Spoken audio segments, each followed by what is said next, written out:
السلام عليكم ورحمة الله وبركاته. بسم الله الرحمن الرحيم. الحمد لله رب العالمين، والصلاة والسلام على رسول الله صلى الله عليه وسلم. قال الله تعالى: وتعاونوا على البر والتقوى ولا تعاونوا على الإثم والعدوان. وقال رسول الله صلى الله عليه وسلم: إنما الأعمال بالنيات وإنما لكل امرئ ما نوى.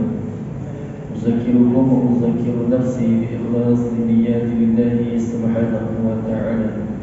Kita memohon kepada Allah Subhanahu wa taala supaya kita semua dikurniakan niat yang ikhlas di dalam menuntut ilmu agama. Mudah-mudahan kita mendapat kebaikan, manfaat dan kefahaman daripada Allah Subhanahu wa taala. Juga di dalam satu hadis Nabi sallallahu alaihi wasallam bersabda, "Man lam yashkurin nasa lam yashkurillah." Hadis ini mafhumnya tidak bersyukuri nikmat Allah Subhanahu wa taala, mereka yang tidak berterima kasih kepada manusia. Maka bersabda beramal dengan hadis ini, saya mengucapkan terima kasih kepada pihak masjid kerana mengadakan majlis kita pada malam ini. Juga terima kasih kepada jemaah yang sudi untuk meluangkan masa untuk sama-sama kita ambil manfaat dalam perkongsian ilmu yang kita adakan pada malam ini. InsyaAllah kita sambung kembali dalam pengajian ilmu akidah. Maka kita telah sampai kepada perkataan dan orang-orang yang mengikuti jalan agama yang benar adalah umat Islam Ahlus Sunnah wal Jamaah, iaitu merujuk kepada Asy'ariyah dan Maturidiyah, bukan ahli bid'ah yang sesat dalam akidah seperti Khawarij, Syiah, Qadariyah, Jabriyah, Murji'ah, Mu'tazilah, Musyabbihah, golongan Wahabiyah dan seumpamanya. Dan kita telah sebutkan pada pertemuan yang lalu akan kebenaran ke atas akidah Ahlussunnah wal Jamaah berdasarkan Al-Quran dan juga hadis. Maka yang dikehendaki ahli bid'ah yang sesat yang kita sebutkan itu adalah dalam akidah, bukan seperti mana sebahagian golongan yang suka untuk melabelkan umat Islam dengan golongan bid'ah, dengan ahli bid'ah yang sesat. Maka ada sebahagian mereka melontarkan gelaran tersebut merujuk kepada mereka yang baca tahlil atau tartil atau baca yasin pada malam Jumaat. Maka bukan itu yang dimaksudkan. Yang dimaksudkan di sini, kita ulang balik, kita sudah sampai kepada perkataan orang-orang yang mengikuti jalan agama yang benar adalah umat Islam, iaitu ahli sunnah wal jamaah, bukan ahli bid'ah yang sesat dalam akidah. Maka yang kita maksudkan di sini adalah dalam akidah, dan tidak dikatakan golongan bid'ah kerana semata-mata mengadakan talqin ataupun mengadakan tahlil ataupun membaca yasin pada malam Jumaat. Maka itu tak dikatakan bid'ah. Tetapi ahli bid'ah yang kita maksudkan di sini adalah mereka yang terkeluar daripada pegangan ahli sunnah wal jamaah. Adapun makna bid'ah dari sudut bahasa adalah setiap perkara yang diadakan tanpa ada contoh sebelumnya. Ini bid'ah dari sudut bahasa, setiap perkara yang diadakan tanpa ada contoh sebelumnya. Manakala bid'ah itu dari sudut istilah adalah sesuatu yang baharu yang tidak terdapat secara tertulis atau secara nas, baik dari Al-Quran maupun hadis, sesuatu yang tidak pernah dilakukan oleh Rasulullah SAW, juga tidak pernah dilakukan oleh para sahabat dan pada masa sahabat. Maka perkara bid'ah itu tidak dicela. Perkara bid'ah itu tidak dicela kerana secara bahasanya disebut bid'ah. Jelaskan tidak? Yang kita sebutkan tadi adalah bid'ah dalam akidah, seperti golongan yang bercanggah dengan ahli sunnah wal jamaah. Adapun baca Yasin ataupun baca mengatakan tahlil, yang ada sebahagian di kalangan mereka mengatakan ini bid'ah, itu bid'ah, maka kita dah sebutkan tadi yang kita kata yang salah itu adalah merujuk kepada mereka yang bercanggah dengan akidah ahli sunnah wal jamaah. Jadi bid'ah dari sudut akidah. Dan kita ulang balik, tidak dikatakan semata-mata baca Yasin maka itu dikatakan bid'ah yang sesat. Yang kita katakan bid'ah yang bercanggah adalah yang bercanggah dengan pegangan ahli sunnah wal jamaah. Maka bid'ah itu tidak dicela kerana secara bahasanya. Kita ulang balik, bid'ah dari sudut bahasa maknanya setiap perkara yang diadakan tanpa ada contoh sebelumnya, maka ini kita katakan bid'ah. Tetapi perkara bid'ah itu tidak dicela kerana secara bahasanya, kerana bahasanya disebut bid'ah, kita kata ini bid'ah, maka tidak semestinya bid'ah itu dicela kerana maknanya dari sudut bahasa, iaitu setiap perkara yang diadakan tanpa ada contoh sebelumnya. Maka bid'ah di sini tidak dicela dah semata-mata kerana nama dia bid'ah. Jelas? Atau secara makna, menaikkan bid'ah yang dicela itu adalah apa yang menyalahi Al-Quran, Sunnah dan apa yang menyeru kepada kesesatan. Maka bid'ah secara bahasa ataupun secara makna itu tidak dicela. Menaikkan bid'ah yang dicela itu adalah bid'ah yang bercanggah dengan Al-Quran, bid'ah yang bercanggah dengan hadis dan menyeru kepada kesesatan. Maka itulah yang dicela. Semata-mata bid'ah tidaklah dicela. Maka bid'ah yang sesuai dengan Al-Quran dan hadis, walaupun tak pernah dilakukan oleh Rasulullah, tidak pernah dilakukan oleh para sahabat, tetapi kalau apa yang kita lakukan itu sesuai dengan dalil keumuman ayat Al-Quran, sesuai dengan dalil hadis, maka apa yang tidak pernah dilakukan oleh mereka, jadi walaupun tak pernah dilakukan oleh Rasulullah, walaupun tak pernah dilakukan oleh para sahabat ataupun pada masa sahabat, maka walaupun sedemikian, kalau sesuai dengan dalil keumuman Al-Quran dan hadis, maka itu bukanlah bid'ah yang sesat. Contoh, kita ada zikir harian. Kita ada zikir harian kan? Zikir yang harian itu biasanya zikir yang kita ambil, yang disusun oleh Imam Ghazali. Tak begitu. Maka orang pun tanya kita, para sahabat tak ada buat benda ni, Nabi pun tak ada buat, contoh. Maka dia pun kata, ini bid'ah. Maka kita dah sebut tadi, walaupun kita dengar ini perkataan bid'ah, maka bid'ah itu secara makna dan bahasa tidaklah dicela. Maka bila orang kata ini bid'ah, jangan kita kata, saya buat benda yang salah ke tidak.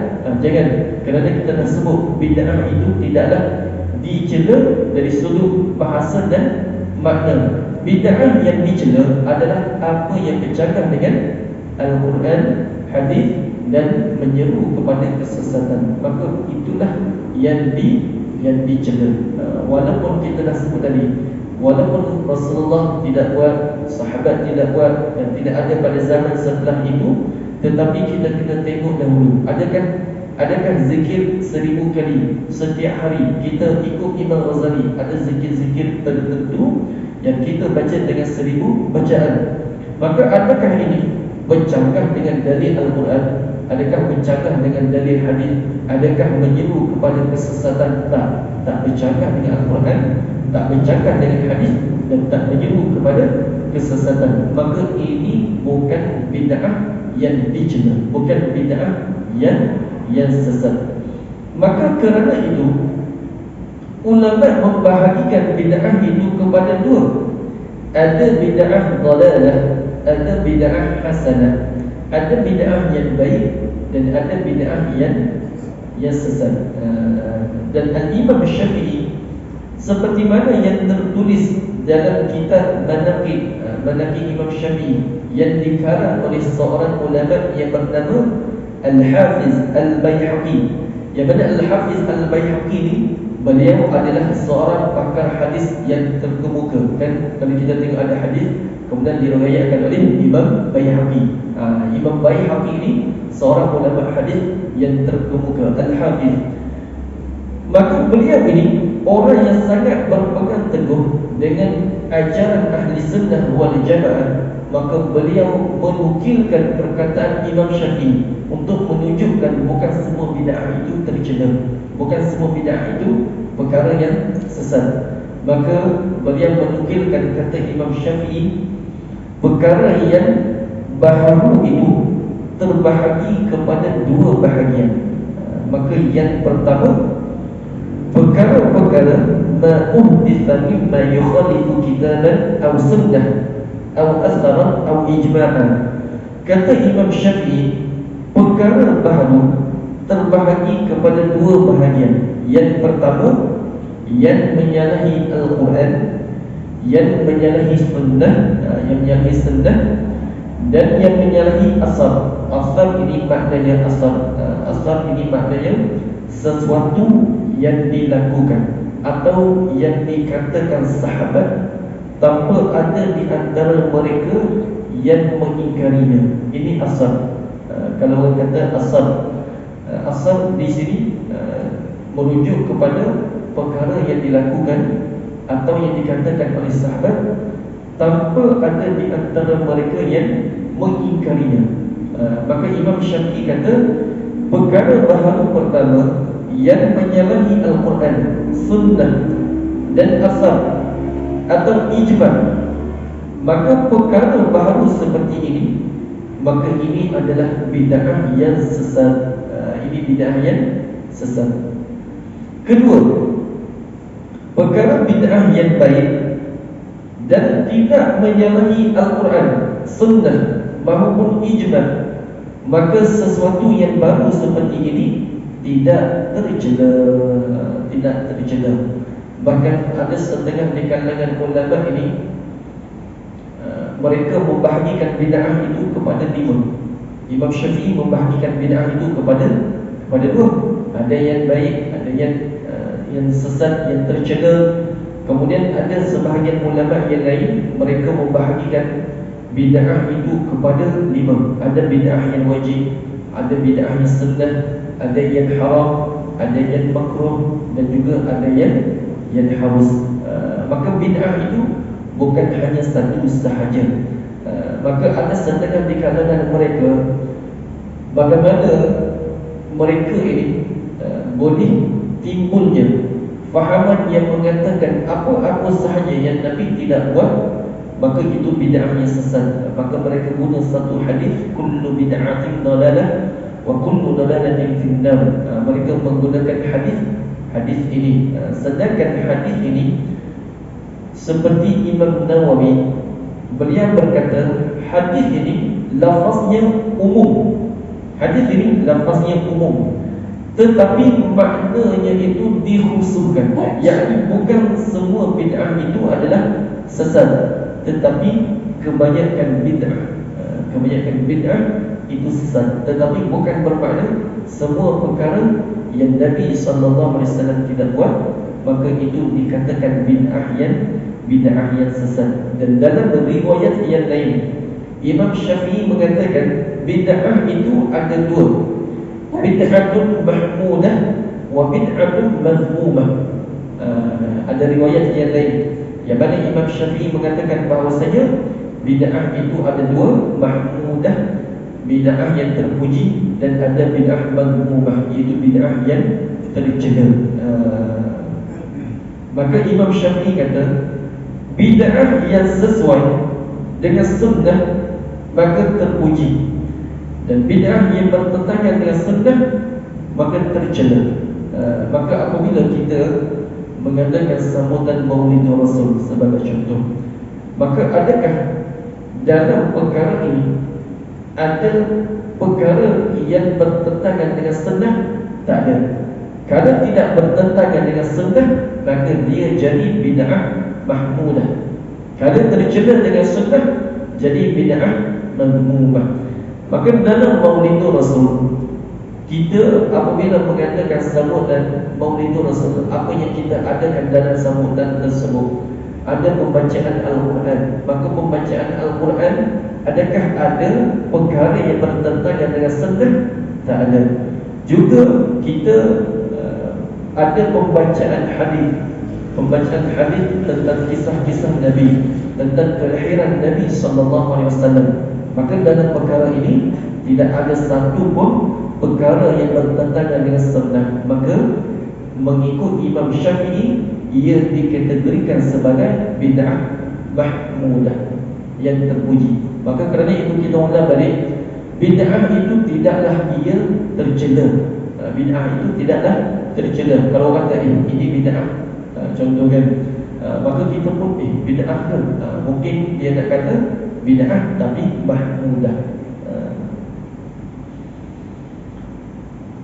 Maka makna kullu tidak senantiasa digunakan untuk semua sesuatu, tetapi ia juga datang dengan makna kebanyakan. Kalau penggunaan kullu itu hanya digunakan untuk semua, maka ini membawa kepada perencanaan di Al-Quran dan hadis. Kullu bid'ah itu dalalah.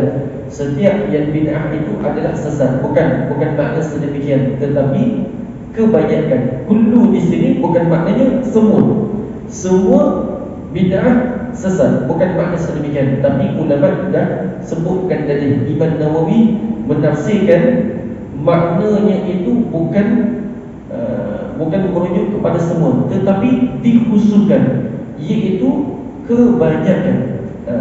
Kita ambil contoh, kenapa kullu ini tidak disebutkan ataupun tidak diterjemahkan dan merujuk kepada semua, tetapi merujuk kepada kebanyakan. Kerana ada satu hadis yang mana Nabi SAW bersabda, wa kullu ainin zaniyah, dan kebanyakan, bukan semua, dan kebanyakan mata-mata itu melakukan zina. Jadi kebanyakan mata manusia selain daripada Nabi melakukan zina. Maka di sini ayat ini guna, hadis ini guna juga perkataan kullu. Jelas kan, ada satu hadis yang mana sebahagian golongan dia nak kata semua perkara bid'ah itu sesat, maka mereka guna satu hadis kullu bid'atin dalalah. Maka hadis ini kullu bid'atin dalalah bukan bermakna semua perkara yang bid'ah itu adalah sesat. Kita kata tidak, tetapi kullu di sini maknanya kebanyakan, bukan semua. Kerana apa? Kerana kullu diterjemah hanya merujuk kepada semua. Kita kata kullu bukan merujuk kepada semua, tapi merujuk kepada kebanyakan. Kerana kalau diterjemah kullu itu hanya merujuk kepada semua, maka ada hadis yang mengatakan mata-mata itu melakukan zina. Maka kullu dalam hadis ini bukan bermakna semua mata-mata itu melakukan zina, tetapi yang melakukan zina itu adalah kebanyakan daripada manusia yang selain daripada para nabi. Kerana para nabi mereka tidak melakukan dosa, tidak melakukan dosa ini, walaupun dosa-dosa kecil yang menjatuhkan maruah mereka sebagai seorang nabi. Maka seorang nabi tidak berlaku kepada mereka itu pandangan zina ataupun pandangan syahwat kepada seorang perempuan ajnabiyah, kerana mereka ini terpelihara daripada dosa-dosa kecil. Jelas. Maka hadis ini kullu ainin zaniyah bukan bermakna semua mata itu melakukan zina, tetapi kebanyakan mata. Maka begitu juga hadis, bukan setiap perkara bid'ah itu sesat, tetapi kebanyakan bid'ah itu adalah kesesatan. Maka kalau diambil kullu itu merujuk kepada semua, Maka ini juga membawa kepada makna para Nabi juga melakukan zina mata. Waliyazubillah. Maka kita kena berhati-hati dan wajib kita yakin para Nabi ini tidak berlaku zina mata kepada mereka. Dan juga kita kena berhati-hati dengan kisah Nabi Yusuf. Nabi Yusuf tak pernah memandang Zulaikha dengan pandangan syahwat. Maka kita kena berhati-hati kalau ada setengah di kalangan mereka yang mengatakan telah berlaku kepada Nabi Yusuf keinginan, yakni keinginan syahwat apabila memandang kepada Zulaikha. Maka ini kisah ini tak benar. Tak benar sama sekali. Kalaulah seorang Nabi ini berlaku kepadanya pandangan syahwat, maka nescaya manusia akan memandang hina kepada mereka, lari daripada menerima dakwah mereka. Sedangkan perkara ini tak akan berlaku kepada seorang Nabi, kerana seorang Nabi diutuskan untuk mentauhidkan Allah, untuk mereka beriman kepada Allah. Maka Allah Ta'ala menghiasi mereka dengan akhlak-akhlak yang terpuji. Allah Ta'ala tidak akan menjadikan kepada seorang Nabi satu sifat yang menyebabkan orang lari daripada menerima dakwah mereka. Kita bagi contoh, kalau ada seorang ustaz, tiba-tiba lalu seorang perempuan, dan ustaz tersebut dia melihat kepada perempuan tersebut dengan pandangan syahwat, apa yang akan dikatakan oleh jamaah? Adakah jamaah akan kata, oh ustaz pun manusia biasa juga, tak apalah dia tengok dengan syahwat? Sepatutnya kita akan agak, sepatutnya seorang ustaz dia jaga mata dia kerana ustaz. Jadi kita tahu dia orang yang berilmu, sepatutnya tidak berlaku perkara tersebut kepada dirinya. Maka apatah lagi kalau perkara ini berlaku kepada seorang Nabi, yakni tak akan berlaku. Kalaulah orang biasa, yakni biasanya orang yang berlaku kepada orang biasa, orang akan kata apalah, sepatutnya orang ini dia tak melihat kepada perempuan dengan syahwat. Maka apatah lagi para Nabi, mereka terjaga, terpelihara daripada dosa-dosa tersebut.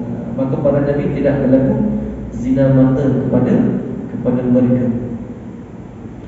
Adapun hadis yang diriwayatkan oleh Imam Bukhari dan Imam Muslim, yang mana Nabi SAW bersabda, "Man ahdatha fi amrina hadha ma laysa minhu fa huwa radd." Barang siapa yang melakukan perkara yang baru dalam agama kita, yang bukan merupakan sebahagian daripada agama kita, maka ia tertolak. Dalam satu hadis ini Nabi bersabda, yang melakukan perkara yang baru dalam agama kita, maka ulama menafsirkan yang mana ia bukan merupakan sebahagian daripada agama kita. Maknanya yang tidak sesuai dengan agama, maka ia ditolak. Yang tidak sesuai dengan agama, maka yang ditolak. Maka yang dimaksudkan dengan hadis ini bukan semua bid'ah itu ditolak, tetapi ulama mengatakan yang ditolak itu adalah bid'ah sayyi'ah, iaitu bid'ah yang bertentangan dengan agama. Kerana golongan yang menolak adanya bid'ah yang baik, maka mereka menggunakan hadis ini. Mereka kata yang baca Yasin pada malam Jumaat maka tidak diterima. Bahkan mereka ini ada satu peringkat ekstrim, mereka kata baca Yasin pada malam Jumaat masuk ke dalam api neraka. Kerana apa? Berdasarkan hadis yang buat perkara bid'ah, maka setiap bid'ah itu masuk ke dalam api neraka. Maka mereka juga menggunakan hadis ini. Mereka kata Nabi bersabda, barang siapa yang melakukan perkara yang baru dalam agama kita, maka ia tertolak. Kita kata yang dimaksudkan dengan hadis ini adalah yang melakukan perkara yang baru dalam agama kita, yang mana perkara tersebut tidak sesuai dengan agama, yang bercanggah dengan agama, maka ia ditolak. Jelas hadis ini bukan merujuk kepada semua perkara bid'ah, maka ditolak. Yang ditolak itu adalah bid'ah sayyi'ah, ataupun bid'ah madhumah, iaitu bid'ah yang bertentangan dengan Al-Quran dan hadis, maka itulah yang ditolak. Dan ada juga ulama yang menamakan bid'ah mahmudah, bid'ah hasanah, dan juga bid'ah mudah. Semuanya mempunyai makna yang samalah. Bid'ah yang baik, bid'ah yang tidak bercanggah dengan bid'ah yang terpuji, bid'ah yang tidak bercanggah dengan Al-Quran dan hadis. Maka itu dalil daripada ulama kita telah sebut, dan ada dalil daripada hadis Nabi sallallahu alaihi wasallam. Hadis daripada Nabi sallallahu alaihi wasallam yang mana Nabi bersabda, "Man sanna fil islami sunnatan hasanah falahu ajruha." Barang siapa yang merintis ataupun memulakan dalam Islam sesuatu perbuatan yang baik, maka bagi dirinya pahala. Maka hadis ini menunjukkan dalam agama Islam menggalakkan untuk melakukan perbuatan yang baik. Jadi merintis ni maknanya orang yang pertama kali buat dah, kalau kita guna istilah merintis, yang memulakan sesuatu dalam Islam. Maka Nabi mengatakan orang yang buat perkara yang bid'ah, yang baik, maka dia dapat pahala, dan juga dia dapat pahala daripada orang yang mengikutnya. Tanpa pahala orang yang ikut ni tak berkurangan. Bukan maknanya diambil pahala daripada orang ini diberi kepada dia, tidak. Kalau dia mulakan sesuatu dalam Islam, perkara yang baik, dia dapat pahala disebabkan dia buat perkara yang baik. Dan orang yang mengikuti dia ni, orang ini yang berbuat baik, dapat juga pahala. Tetapi dia dapat pahala menunjuk perkara yang baik.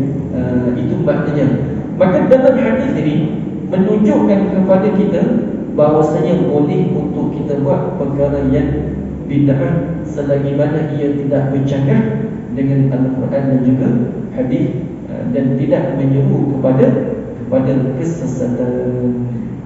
Maka bukan semua perkara itu adalah bid'ah. Kemudian ada lagi dalil dalam Al-Quran dan juga ada dalil selain daripada perkataan ulama-ulama yang kita sebutkan. Tetapi di sini sudah cukup bagi kita untuk menunjukkan perkara yang walaupun tidak dilakukan oleh Nabi, maka perkara tersebut bukanlah bid'ah daripada perkataan dua ulama seperti Imam Nawawi yang kita sebutkan tadi, dan juga Imam Syafi'i. Dan di sini kita nak sebutkan dalil di antara perkara yang Nabi tidak buat, tetapi Nabi tak kata kepada sahabat, kamu buat sesuatu yang bid'ah dalam agama, maka kamu ke dalam api neraka. Tak. Ada satu hadis yang menerangkan bahawasanya Nabi SAW mendapati Bilal bin Rabah. Bilal bin Rabah ini salah seorang sahabat Nabi, di mana beliau ini adalah orang yang pertama kali melaksanakan solat sunat. Jadi kita nak kata perkara yang Nabi tak buat ini dibuat oleh orang lain. Perkara yang Nabi tak buat dan orang lain yang pertama kali yang buat, itu sudah berlaku pada zaman Nabi lagi. Dan Nabi tidak mencegah ataupun tidak menegah perkara tersebut, kerana perkara tersebut tidak bercanggah dengan Al-Quran, tidak bercanggah dengan hadis, dan tidak menyeru kepada kesesatan. Maka Bilal bin Rabah ini, beliau melaksanakan solat sunat setelah wudu dengan ijtihadnya. Dan kemudian Nabi SAW mengiktiraf perkara tersebut, dan Rasulullah membenarkan perkara tersebut sebagai amalan yang baik. Maka Nabi ini berkata kepada Bilal saat hendak melaksanakan solat subuh. Maka Nabi SAW berkata kepada Bilal, yang mafhumnya, wahai Bilal, ceritakan kepadaku amal yang engkau kerjakan, yang paling engkau harapkan manfaatnya dalam Islam, kerana sesungguhnya aku telah mendengar pada malam tadi akan suara sandalmu di hadapanku di syurga. Maka Bilal menjawab, aku tidak mengerjakan sesuatu amal dalam Islam yang paling aku harapkan manfaatnya daripada satu amalku, bahawa aku tidak bersuci melainkan dengan jadi bersuci dengan sempurna, sama ada malam atau siang, kecuali aku solat dengan bersuci itu, iaitu apa yang diperintahkan oleh Allah supaya aku mengerjakan solat. Jadi hadis ini menerangkan Bilal bin Rabah ni apabila beliau berwuduk, maka beliau akan solat sunat setelah wuduk. Maka Nabi SAW bertanya kepada Bilal, apa perbuatan kamu sehingga kan aku dapat mendengar suara sandarmu di hadapanku di syurga terdengar. Maka Nabi ingin tahu apakah yang dilakukan oleh Bilal bin Rabah. Maka Bilal mengatakan bahawasanya beliau akan solat setelah mengambil wuduk. Maka sekiranya setiap perkara bid'ah itu adalah perkara yang tercela, kenapa Rasulullah SAW tidak melarang perbuatan Bilal ini? Yakni kan mereka kata apa yang Nabi tak buat, maka itu bid'ah yang masuk ke dalam api neraka. Sedangkan perkara bid'ah telah berlaku pada zaman Nabi dan Nabi tidak melarang perkara tersebut. Jadi kalau dah semua yang Nabi tak buat bid'ah yang tercela, kenapa Nabi tak kata kepada sahabat yang mana Nabi tak buat benda tersebut, tapi ada sahabat yang mendahului Nabi, yang beliau buat dahulu, kemudian barulah kemudian Nabi tak menegah perkara tersebut. Maka kalau dah setiap perkara bid'ah itu adalah perkara yang tercela, kenapa Nabi SAW tidak melarang perbuatan Bilal tersebut? Dan kalau orang kata, bukankah salat sunat wuduk ni bukan perkara bid'ah yang dilakukan oleh Bilal? Kalau kan orang tanyakan, sedangkan hadis itu sendiri pun menunjukkan kepada kita Nabi pergi bertanya kepada Bilal. Kalau orang kata salat sunat wuduk itu perkara yang telah dilakukan oleh Nabi, tapi kisah yang berlaku sebaliknya. Kalau orang kata salat sunat wuduk itu bukan perkara bid'ah, sudah ada dalam agama kita, tapi cerita menunjukkan sebaliknya. Cerita menunjukkan Rasulullah tanya kepada sahabat, apa yang hang buat, contohkan apa yang kamu buat sehingga aku dapat mendengar suara sandarmu di syurga. Jelas ke tak cerita tadi? Kalau orang kata solat sunat wuduk itu bukan perkara yang bid'ah, sudah ada dalam Islam, kan kita kata kalaulah setiap perkara bid'ah itu adalah tercela, kenapa Rasulullah tak larang Bilal? Kenapa kamu solat sunat wuduk? Jelas di sini kalau bid'ah itu semuanya tercela. Maka ini menunjukkan kepada kita bahawasanya bukan semua perkara bid'ah itu adalah yang tercela. Dan kalau golongan yang melarang kita, yang mengatakan semua bid'ah itu tercela, maka dia kata bahawasanya solat sunat wuduk itu sudah ada dalam Islam, maka kita kata kepadanya itu berlaku sebelum kemudian barulah yakni pertama kali yang melakukan salat sunat wuduk adalah Bilal bin Rabah. Kemudian setelah itu barulah ada hadis yang menceritakan tentang salat sunat wuduk.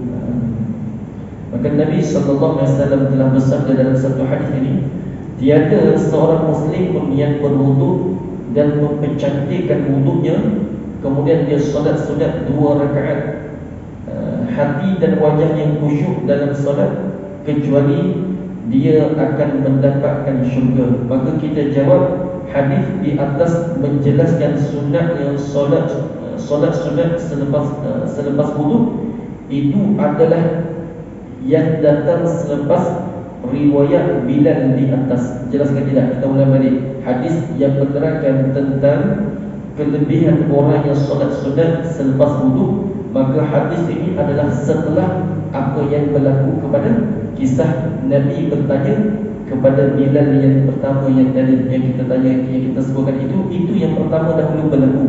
Kemudian barulah ada hadis yang menunjukkan, yang menjelaskan sunatnya solat wudu. Dan perkara ini disebutkan oleh Al-Hafiz Abu Syamah bahawa beliau berkata Bilal berijtihad melakukan solat-solat setelah wudu, dan ketika itu Rasulullah belum memerintahkan dan belum mengajarkan.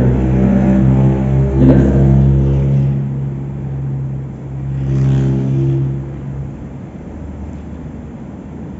Juga mungkin golongan yang mengatakan bid'ah itu segala perkara yang Nabi tidak buat, maka itu adalah perkara yang bid'ah yang memasukkan seseorang ke dalam neraka. Maka mungkin golongan ini dia akan melontarkan keraguan kepada kita. Dia akan kata, sekiranya ia baik, nescaya Nabi akan melakukan yang terlebih dahulu berbanding kita. Ini banyak kan kita dengar, kalau dia kata hak untuk baca tahlil, kalau tahlil ni baik, maka nescaya Nabi akan buat dulu berbanding dengan kita. Atau mereka kata sahabat yang akan terlebih dahulu melakukannya. Maka bagaimana kita nak jawab? Kisah yang tadilah yang kita sebutkan tadi, Bilal bin Rabah, Nabi tak kata kepada Bilal bin Rabah, sekiranya perkara yang kamu buat ni baik, nescaya aku dahulu buat berbanding dengan akan buat dahulu berbanding kamu yang buat. Nabi tak kata pun sedemikian. Maka kita jangan terkesan kalau kita baca tahlil ataupun kita selawat setelah kita solatkan, kita selawat ke atas Nabi, maka tiba-tiba ada orang yang tak setuju dengan kita. Dia kata ini bid'ah yang sesat. Kalau perkara ini baik, nescaya Nabi akan buat terlebih dahulu berbanding dengan kamu. Maka jangan kita terkesan. Kita dah sebutkan kisah Bilal yang tadi, Nabi tidak menegah pun Bilal.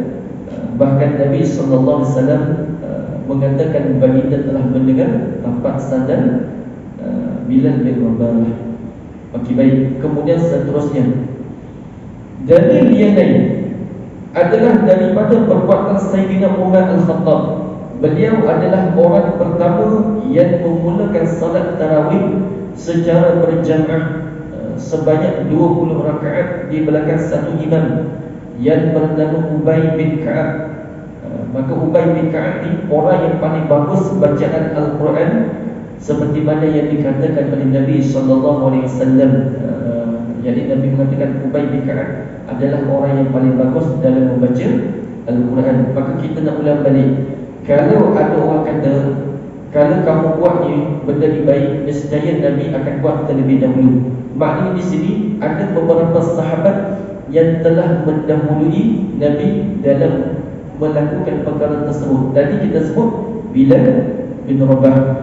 Dan yang kedua yang kita sebutkan ini adalah Sayyidina Umar Al-Khattab. Maka Sayyidina Umar Al-Khattab ini, beliau adalah orang yang pertama yang menghimpunkan solat tarawih secara berjamaah sebanyak 20 rakaat. Maknanya ini tak berlaku pada zaman Rasulullah, tak berlaku pada zaman Sayyidina Abu Bakar, tetapi berlaku pada zaman Sayyidina Umar. Maka Sayyidina Umar ini, apabila beliau menghimpunkan 20 orang, menghimpunkan jamaah untuk solat 20 rakaat di belakang satu imam, maka Sayyidina Umar kata nikmatil bid'atu hadhihi, sebaik-baiknya bid'ah adalah ini. Maknanya Sayyidina Umar sendiri mengatakan ini adalah perkara yang bid'ah. Sebab itu kita kata tadi, bid'ah itu bukanlah satu perkara yang tercela. Jangan bila orang kata bid'ah, kita kata ini tercela. Tidak. Tapi yang tercela itu adalah yang bercakap dengan Al-Quran, hadis, dan yang menyeru kepada kesesatan. Maka insya-Allah sampai sini nanti kita akan sebutkan contoh-contoh yang lain bahawasanya sahabat pun ada melakukan perkara yang bid'ah. Tadi kita dah sebut Sayyidina Umar, Bilal, dan juga kita akan sebut tentang Khubayb. Khubayb ini orang yang pertama yang solat 2 rakaat sebelum dibunuh oleh orang kafir pada pertemuan yang akan datang. Sampai sini tahlil 3 kali dan kita selawat ke atas Nabi sallallahu alaihi wasallam 3 kali. La ilaha